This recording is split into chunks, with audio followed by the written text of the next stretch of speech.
E aí, pessoal, sejam muito bem-vindos à nossa aula do Neuroescolhas, sua mentoria baseada na neuropsicologia e neurociências.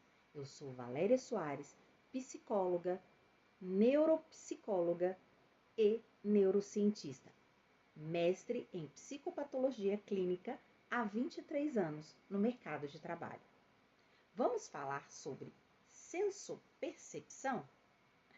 Primeiramente, não é um novo tipo de yoga ou meditação. É algo muito mais legal e útil.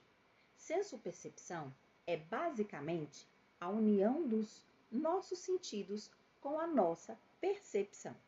Ou seja, é como se a gente interpretasse as informações que recebemos através dos nossos sentidos. É muito importante na neurociência e na neuropsicologia, porque ajuda a entender como o nosso cérebro funciona e como ele processa as informações. Mas calma lá, não é só isso.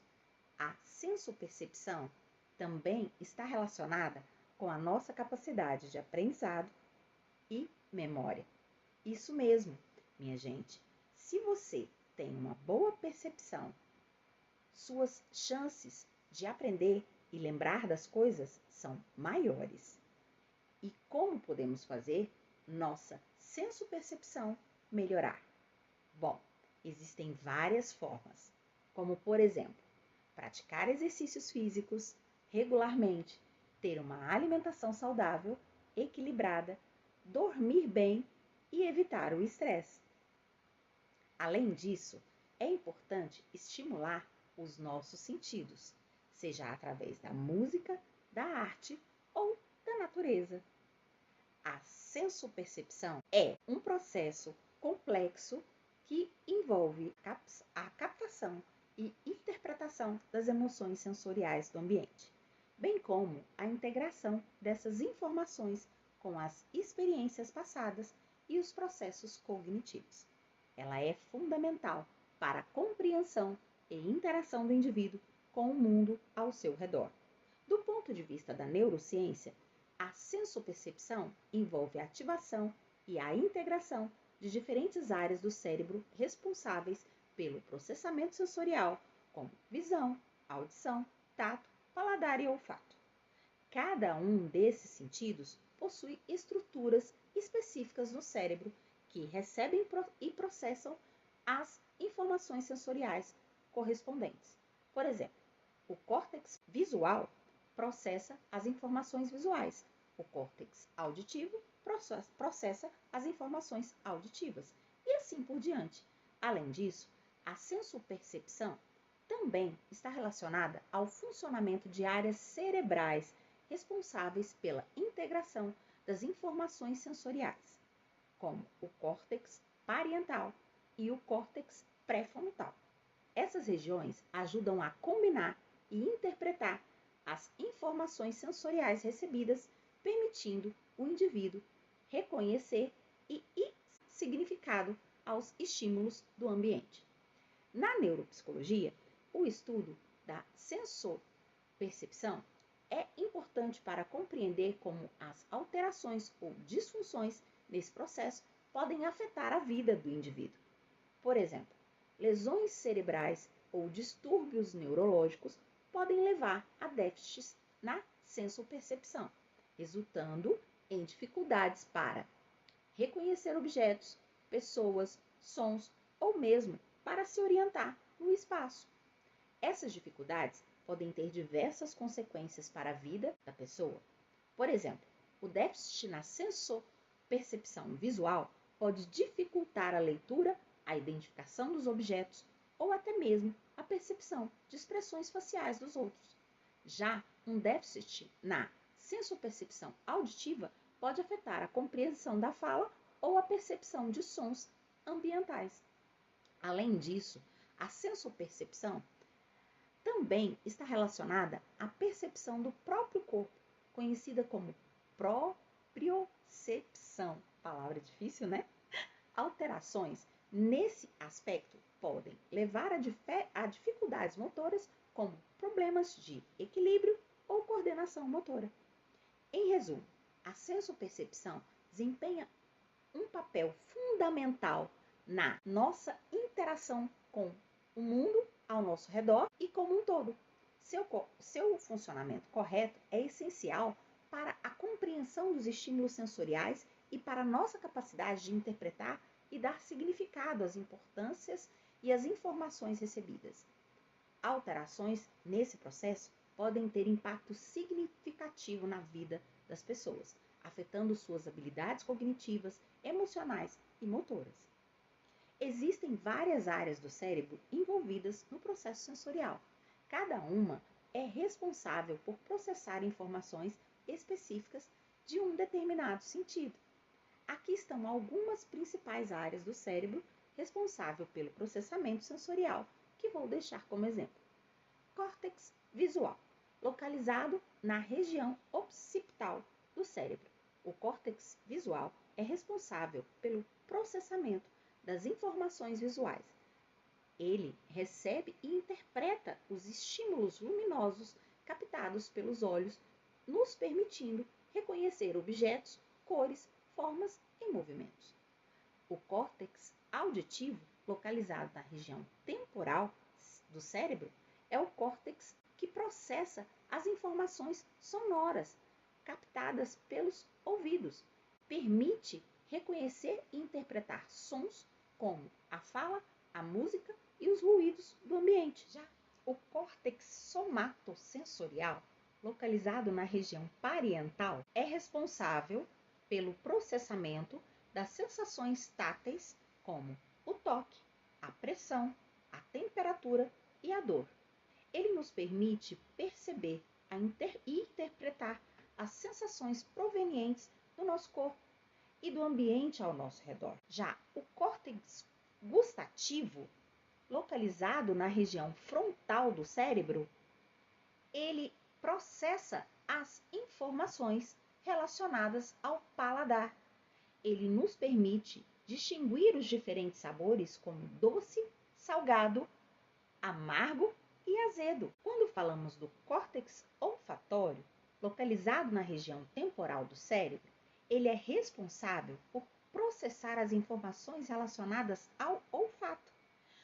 Nos permite reconhecer e interpretar os diferentes cheiros e aromas do ambiente que estamos.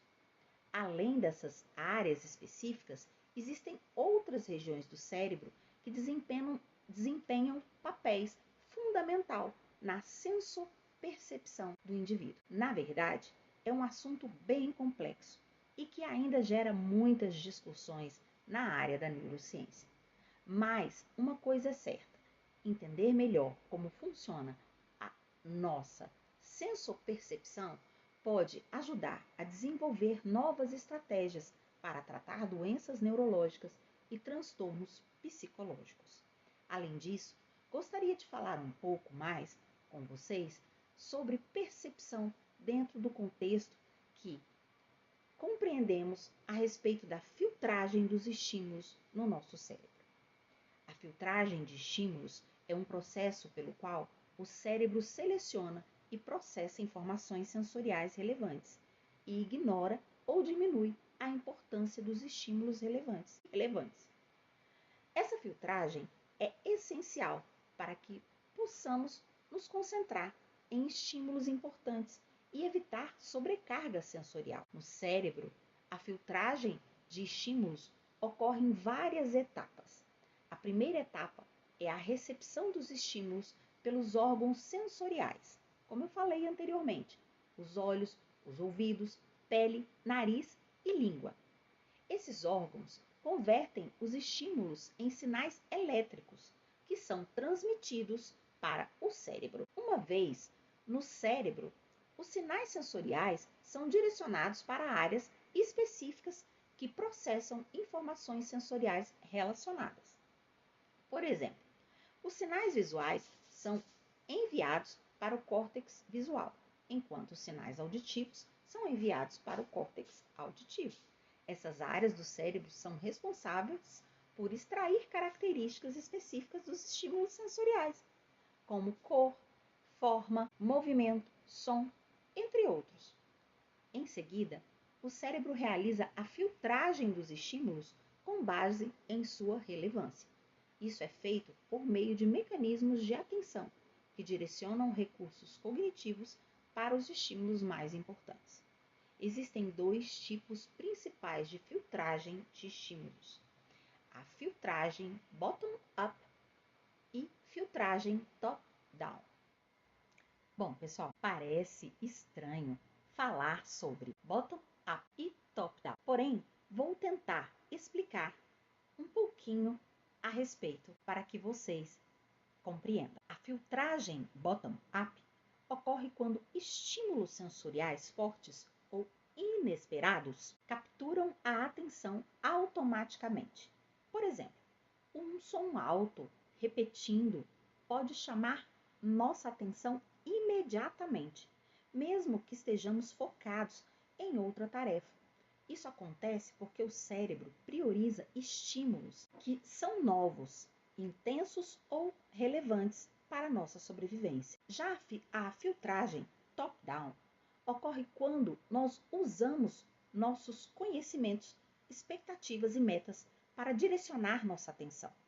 Por exemplo, se estamos procurando uma pessoa em uma multidão, nosso cérebro usará informações prévias, previsíveis, sobre características físicas da pessoa, para filtrar estímulos e nos ajudar a encontrá-la mais rapidamente do que de outra forma.